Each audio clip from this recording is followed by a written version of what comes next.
It's always important to set expectations.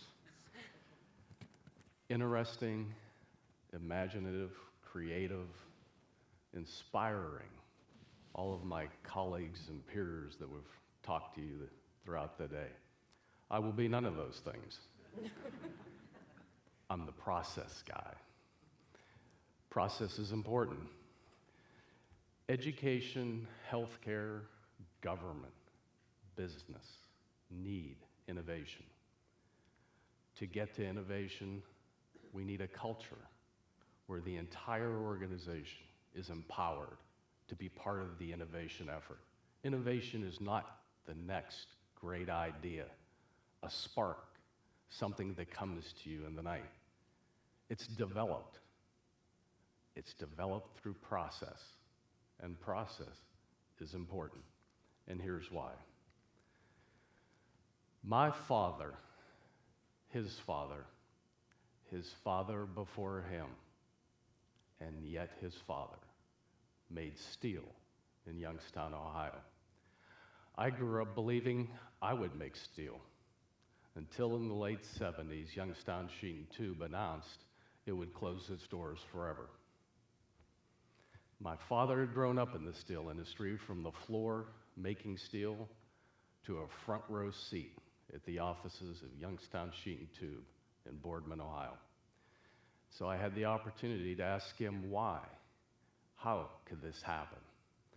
And back then, in the 70s, he told me it was because we had failed to innovate. Youngstown Sheet and Tube hadn't moved to oxygen furnace technology. They were in the blast furnace technology of the past. And so other steel companies were making steel faster, more efficiently, more profitably. And they put their competitors, Youngstown Sheet and Tube, up for sale. But there's another great reminder of innovation in this city that we should all appreciate. Mill Creek Park is probably, arguably, the most beautiful modern inner city park in the nation.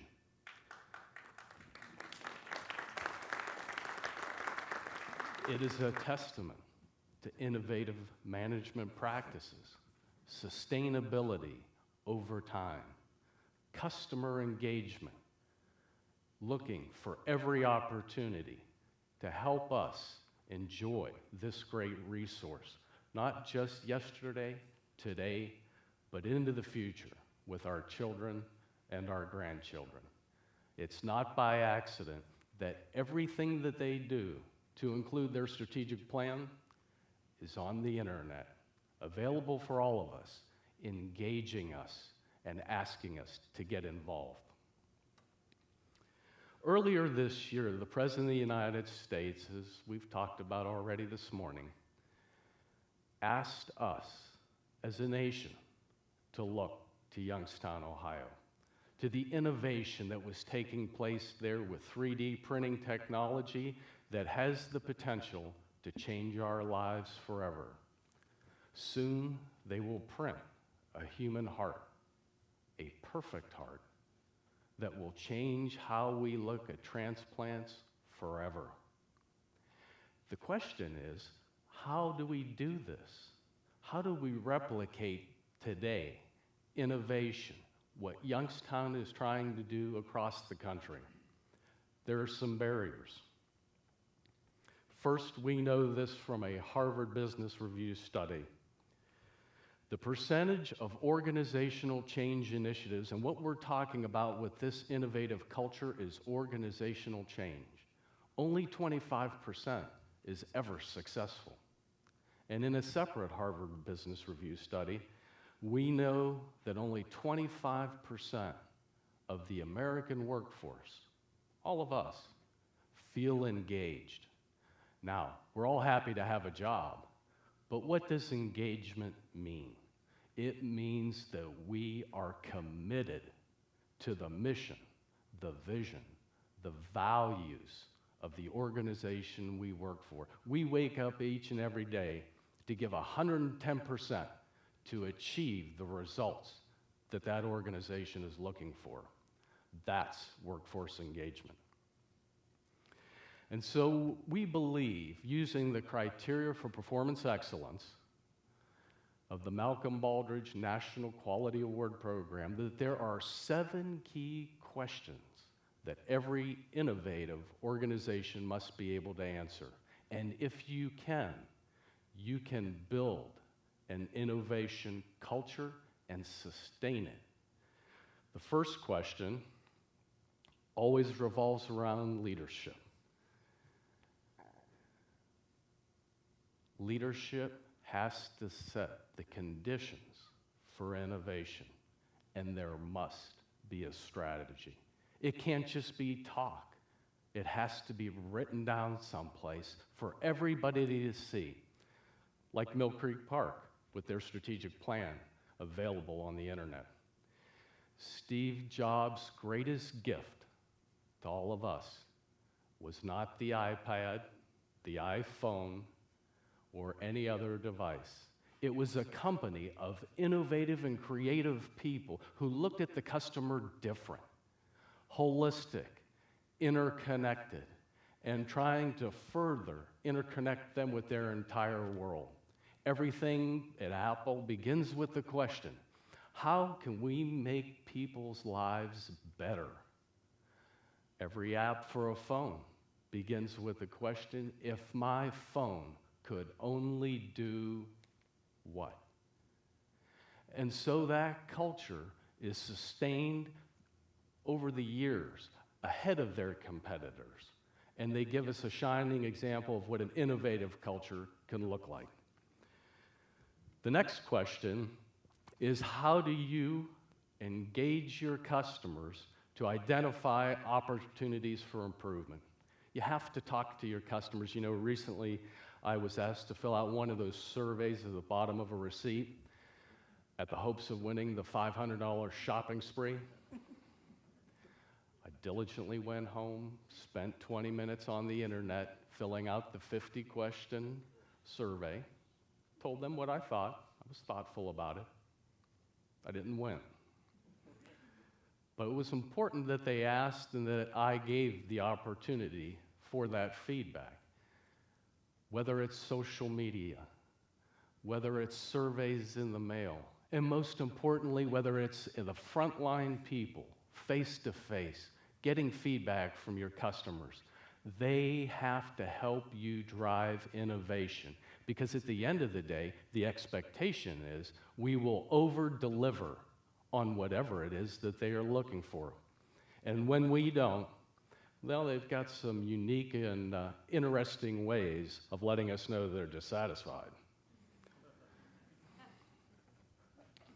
The next question is, how do you collect and integrate information in daily tracking operations for organizational performance? You see, a lot of the people who work for us tell us that they just don't have the right information. And so the goal has got to always be organizationally. If we're going to drive innovation and get ahead of our customers and get ahead of our competitors, to put the right information in the hands of the right people at the right time to make the right decisions to do the right thing that we're looking for. That's the key of information. It's not just producing reports. Because when we fail to do that, well... We have no midsize available at the moment. I don't understand. I made a reservation. Do you have my reservation? Yes, we do. Unfortunately, we ran out of cars. But the reservation keeps the car here. That's why you have the reservations.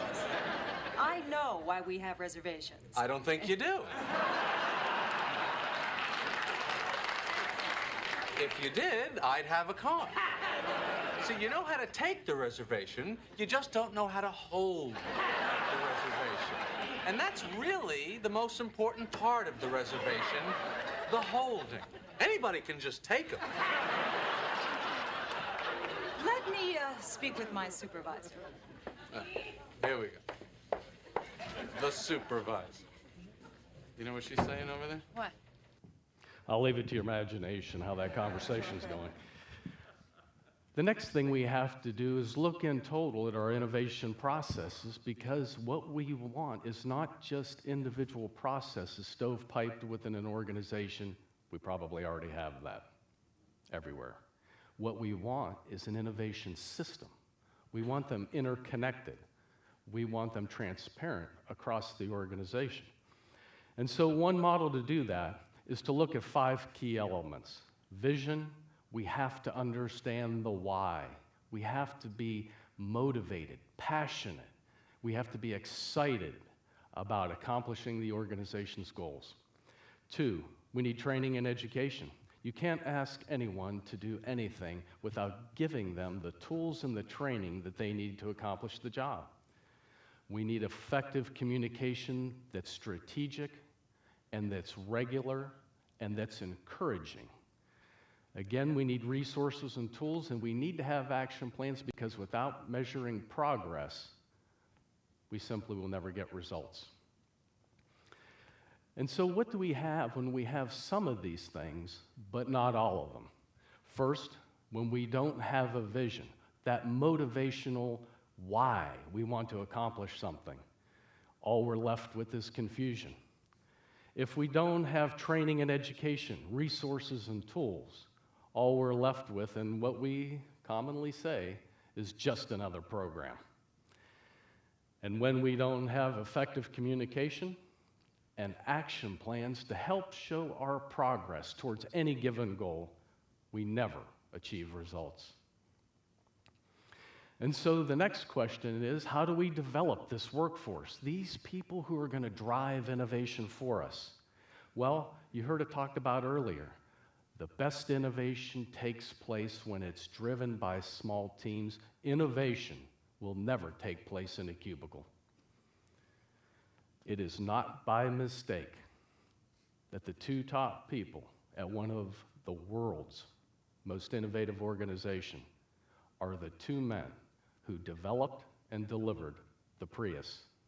How we look at automobiles now and into the future, what every car company is now chasing. And so in a recent 2-page ad in Time magazine, they talked about nothing but innovation at Toyota. And what they talked about was small teams of cross-functional, multidisciplinary people coming together within the organization to have face-to-face communication, study, to challenge each other each and every day to be the next innovator. But is that really an old idea? Gene, we have a situation brewing with the carbon dioxide. We had a CO2 filter problem on the lunar module.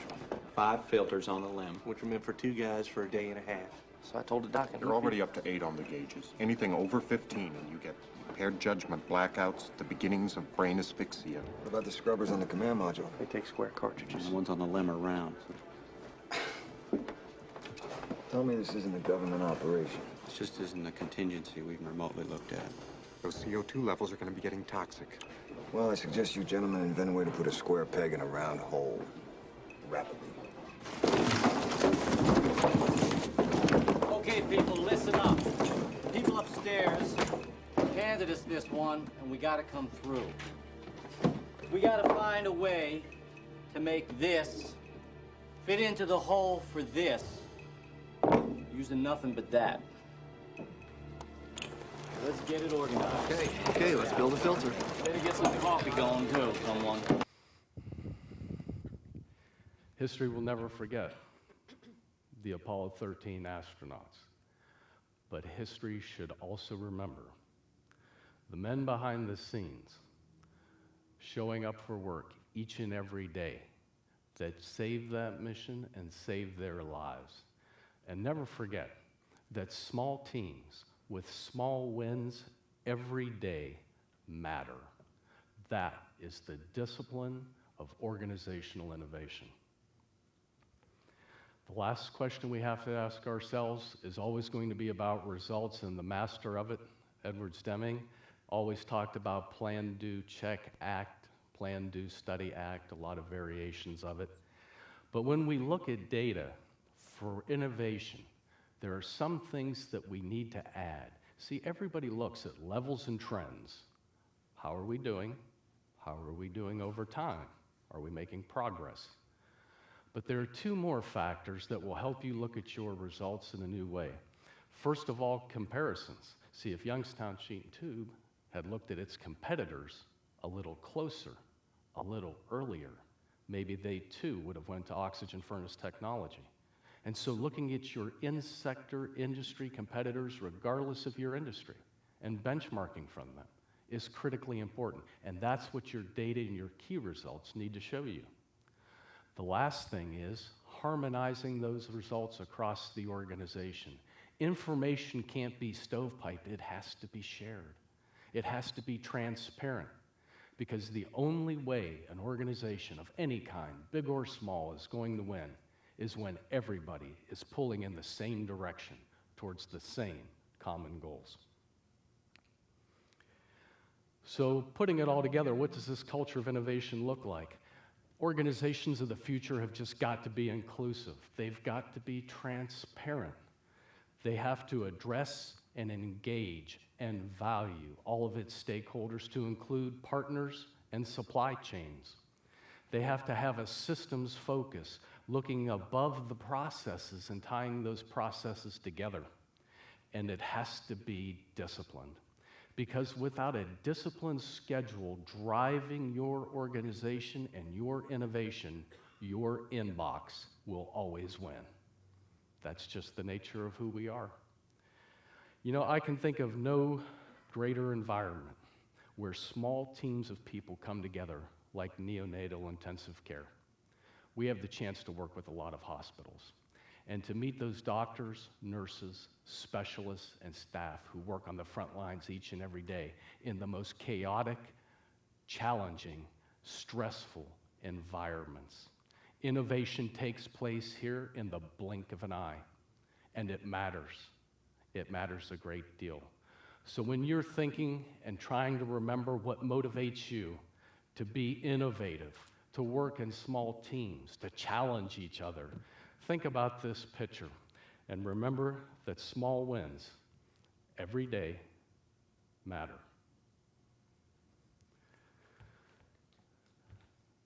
There's a framework for innovation. This is the how-to part of today. And that framework is the Baldrige criteria for performance excellence. Those 7 questions, along with several others, will help guide your organization to be disciplined at innovation. You don't have to leave here knowing how to do it. There's help. Because this can never happen again, ever. It's all of our responsibility. It's going to happen because of leaders like you who are going to leave here today, go back to your organizations tomorrow, and change the world. And that happened at Youngstown, Ohio. Thank you.